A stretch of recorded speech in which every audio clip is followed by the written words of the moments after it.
भारताने नुकतेच पाकिस्तान आणि पाकव्याप्त काश्मीरमध्ये जोरदार स्ट्राईक केले। या जोरदार कारवाईनंतर एक मोठी बातमी समोर आली आहे। भारत आणि पाकिस्तानचे गुप्त संपर्क सुरू आहे। काय?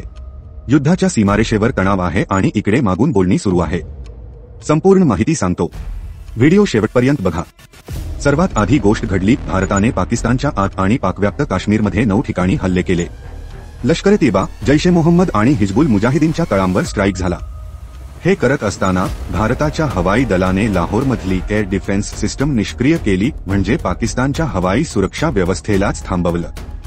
पाकिस्तानला धक्का बसला आणि त्यांनी इस्लामाबादमध्ये भारताच्या अधिकारी गीतिका श्रीवास्तव यांना बोलावून निषेध नोंदवला।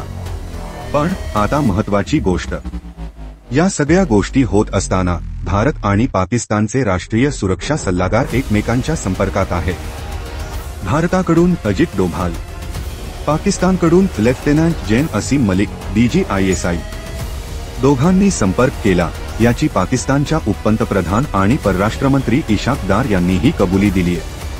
त्यांनी वर्ल्डला दिलेल्या मुलाखतीत सांगितलं, हो, संपर्क झाला आहे। पण भारतीय सरकार म्हणतं, संपर्क आहे म्हणजे चर्चा सुरू आहे असं समजू नका। संपर्क आहे तेही फक्त धोरणात्मक पातळीवर।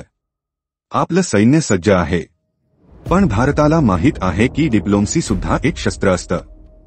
मित्रांनो, एकीकडे भारत सर्जिकल आणि स्ट्रॅटेजिक स्ट्राईक करतंय आणि दुसरीकडे गुप्त राजनैतिक चालाही टाकतंय। ही आहे नव्या भारताची शैली। बोलणीही करतो आणि गरज पडली तर धक्काही देतो। हा व्हिडिओ आवडला असेल तर लाईक करा, सबस्क्राईब करा आणि तुमचं मत कमेंटमध्ये नक्की सांगा। भारताचं पाऊल योग्य आहे का?